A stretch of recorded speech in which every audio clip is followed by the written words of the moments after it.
Okay, Andy Martin, the self-proclaimed birther king running for president. His website, andymartinforpresident.com. And the right Republican for president of the United States. Complete with a new TV ad, sent a conservative voice to Washington. Gun control, strongly supports the Second Amendment. Cap and trade, strongly opposed.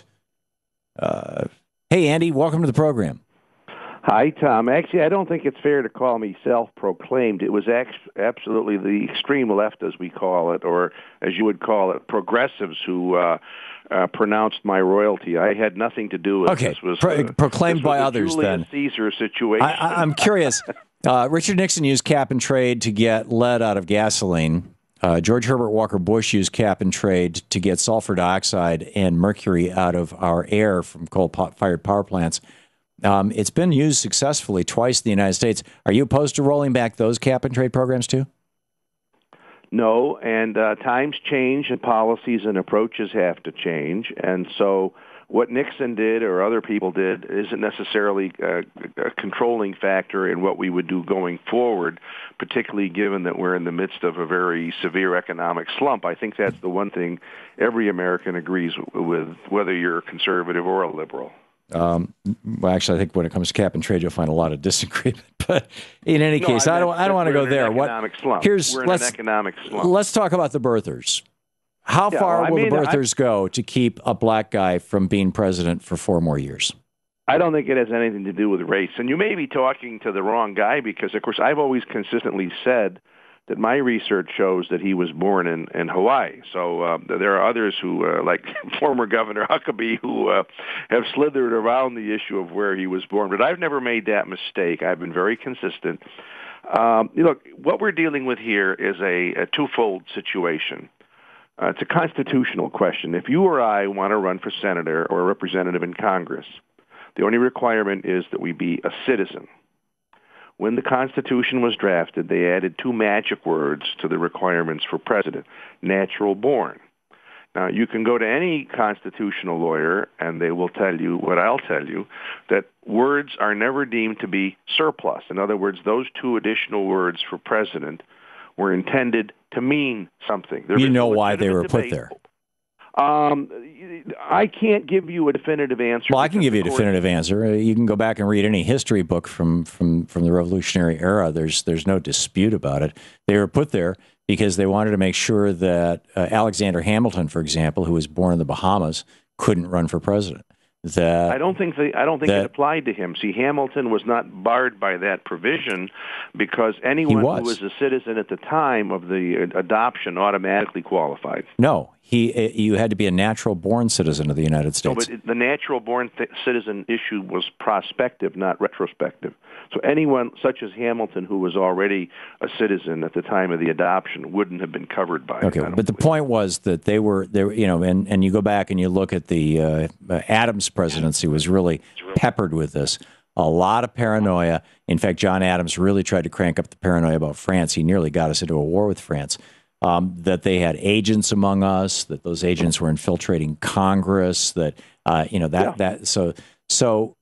in any case, if you have no doubts about President Obama's authenticity as an American citizen, you must disagree with the 11 states that are proposing that he must come up with an original birth certificate before he can run for office?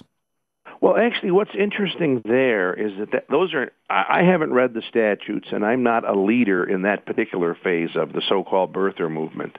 I'm more focused on the original typewritten birth certificate that the governor of Honolulu and her Secretary of Health stipulated 2 years ago and exists. Do you have yours, Andy? Yeah. Does every member of your family? I haven't got a clue. Yeah. Well, see, I can tell you right now, I know one of my kids lost her birth certificate. She had to get it reissued from the state. If she wanted to run for president of the United States, are you saying that she should not be allowed to in those 11 states? No, I don't think that's what they're saying at all, because you can always obtain a duplicate. I think what they're very often you'll so that duplicate is on display right now at whitehouse.gov. Why is there an issue? Because that is not a copy of the original document. It has much less. The so-called long-form document has a lot more information on it. What you've got is not a original document. It is a printout from a database. I know. I've seen them. I saw the one that my daughter got from the state in which she was born, and it basically looks very, very similar to the one that Barack Obama got from Hawaii. It's what you get if you write to the Secretary of State of the state in which you were born, and you tell them where and when you were born, and they've got the registries. That's what is issued today. But in 1961, they had what's called a long form. But I'm saying, let's just assume for a moment, Andy, that my daughter's situation and Barack Obama's situation are the same. Now, I don't know. He might still actually have his original birth certificate, or my situation for that matter. I have no idea where my birth certificate is. If I had to come up with a birth certificate, I would have to write to the state of Michigan and say, okay, I was born, May 7, 1951, Kent County Hospital, blah, blah, blah, in Grand Rapids, Michigan. They would send me a copy. That copy is legal to get a passport. That copy is legal to get in and out of this country. That copy, I agree. That copy no one's questioning that. So why should that copy not be legal to run for president of the United States? Well, I think these statutes, and again, I'm not familiar with the mechanics of them, but I believe they all call for a certified copy of the original document to be filed. But the original document's gone. No, your original document is not gone, Tom. It's there in the records. That's what's called the vault copy. There's a record of somebody, when I was born in Grand Rapids, Michigan, all those many years ago. Somebody wrote down the fact that I was born. I mean, the hospital had to report it to or my parents or whoever. Somebody reported, that there was a birth that happened in Grand Rapids, Michigan. But that doesn't mean that any kind of physical. I mean, the one piece of paper that I've got actually has got a little gold seal. My mom saved this. It's got a little gold seal with a footprint on it, and and my name and the hospital and all that stuff. And that's not a legal document. That's a memorial document that the hospital issued. If you were to go and contact the Department of Health in Grand Rapids, there would be a separate vault copy of that document. And how do you know? Let me just explain. Well, because that's the way records were maintained. About 15 years ago, I had to go back to my town of birth to get a birth certificate. Right. And she said, okay. And she went into the vault, and she said, and she pulled out this musty book, which had all the births in the year I was born. And there was a separate document bound in a folder. And she, made me a copy. And then she said, would you like a wallet-sized copy? And I said, what's that? And she says, well, we transfer the information to a wallet-sized certificate. Andy, isn't all this, we just have a minute left, isn't all this minutia a bunch of crap? I mean, the bottom line here is Barack Obama was born in the United States. He's a natural-born citizen. He should be eligible to be on the ballot in every state in 2012. And anybody who says he shouldn't is doing it for purely partisan reasons or worse. Well, first of all, purely partisan is not wrong. I mean, people are doing all kinds of things for purely partisan reasons, but I can say whether the natural-born arguing about somebody's position on issues, yes, but whether or not their mom, when she was dying of breast cancer, lost the original birth certificate or something like that, I don't get it. I don't get why you guys care about this.